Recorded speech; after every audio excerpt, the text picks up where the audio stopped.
প্রিয় দর্শক, আজ আপনাদের রাসূল সাল্লাল্লাহু আলাইহি ওয়াসাল্লামের সবচেয়ে প্রিয় পানীয় নাবিজ বানানোর প্রক্রিয়া দেখাবো।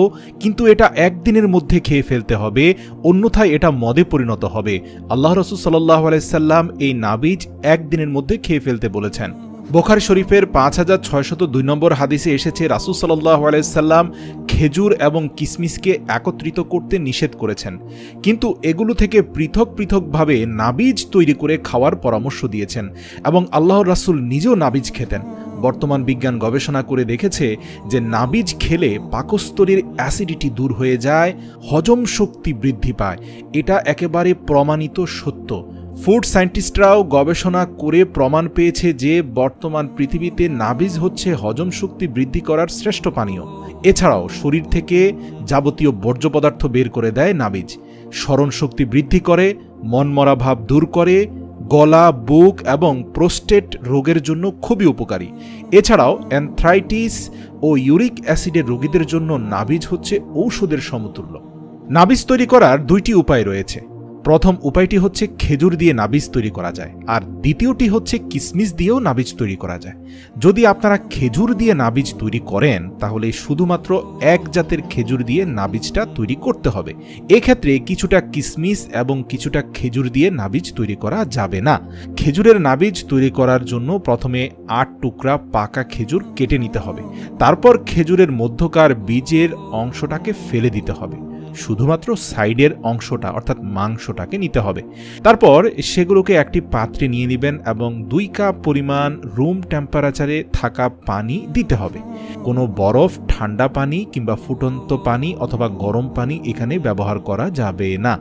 এবারে যে পাত্রে আপনি নাবিজটাকে রেস্টিং টাইমে রাখবেন সেই পাত্রের মুখ খুব ভালোভাবে বন্ধ করে দিবেন। 24 ঘন্টার মতো রেখে দিতে হবে। 24 ঘন্টা পরেই এই পানীয়টি খাওয়ার উপযুক্ত হবে। 24 ঘন্টা পর আপনারা পানীয়র কালার দেখেই বুঝে যাবেন যে নাবিজটা প্রস্তুত হয়েছে কিনা। ভিডিওতে যেই কালারটা দেখতে পাচ্ছেন এটা হচ্ছে একটা পারফেক্ট নাবিজের কালার। সুতরাং এরকমটা হলেই বুঝবেন নাবিজটা প্রস্তুত হয়েছে। মনে রাখবেন 24 ঘন্টা পর প্রস্তুতকৃত নাবিজটা সর্বোচ্চ আরও 24 ঘন্টা ধরে আপনি সংরক্ষণ করে খেতে পারবেন। এরপরে এটা খাওয়া নাজায়েজ হবে। খুবই রিফ্রেশমেন্টে ভরপুর এবং খুবই হেলদি একটা পানীয় হিসাবে আপনারা এটা ইফতারিতে অনায়াসে পান করতে পারেন। ইফতারি কেন, 12 মাসই এই নাবিজ সকালে খালি পেটে খেলে পেট একদম ক্লিয়ার হয়ে যায়। মনে রাখবেন পানীয়টা ছেঁকে খেতে পারেন অথবা পানীয়টা ছাকার পরে অবশিষ্ট খেজুরগুলোকে ব্লেন্ড করে পানির সাথে আবার মিশিয়েও দিতে পারেন। আর আপনারা যদি পছন্দ না করেন নিচের অংশটা, তাহলে শুধু ফ্রেশ পানিটাও খেতে পারেন। যার যেভাবে ইচ্ছা সেভাবে পান করলেই হবে। তো এই ছিল খেজুরের নাবিজ তৈরির পদ্ধতি। এবার চলে যাচ্ছি কিসমিস দিয়ে আপনারা একই প্রসেসে কিভাবে নাবিজ তৈরি করবেন। দুজনের খাবার উপযুক্ত কিসমিসের নাবিজ তৈরি করার জন্য আধা কাপ পরিমাণ কিসমিসকে খুব ভালো করে ধুয়ে একটা জারের মধ্যে রাখবেন। এক্ষেত্রে অবশ্যই কিসমিস ধুয়ে নিতে হবে এবং উক্ত জারে 2 কাপ পরিমাণ রুম টেম্পারেচারে থাকা পানি সেখানে যুক্ত করবেন। তারপর সব কিছু আগের প্রসেসেই করতে হবে। মুখটাকে ভালো করে বন্ধ করে দিবেন, ধোয়া কিসমিস ভেতরে দিয়ে এরপর 24 ঘন্টার মতো রেখে দিবেন। অর্থাৎ যেদিন আপনারা ইফতার করবেন অথবা রোজার মাস ছাড়া অন্য যে কোনো দিন সকালে খালি পেটে খেতে চান যদি, কেননা খালি পেটে খেলে পেট পরিষ্কার হয়, মেটাবলিজম ক্ষমতা বুস্ট হয়। তাই যদি খালি পেটে খেতে চান তাহলে আগের দিন সকালেই আপনারা ভিজিয়ে রাখতে পারেন।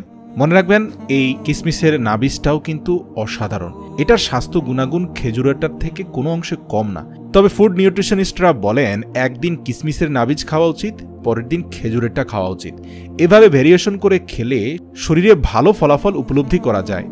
এছাড়াও ভিন্ন ভিন্ন টেস্টের নাবিজ খাওয়ার কারণে কখনো নাবিজ খেতে আপনার খারাপ লাগবে না। তাই প্রিয় দর্শক, এই মাহে রমজানে ইফতারিতে নিজেকে চাঙ্গা করে তুলতে নিয়মিত নাবিজ খাবেন। চেষ্টা করবেন চিনি থেকে তৈরি যাবতীয় শরবতকে অ্যাভয়েড করে নাবিজ তৈরি করে খেতে, যেটা আপনার স্বাস্থ্যের জন্য ভালো আর সারাদিনের ক্লান্তি দূর করবে।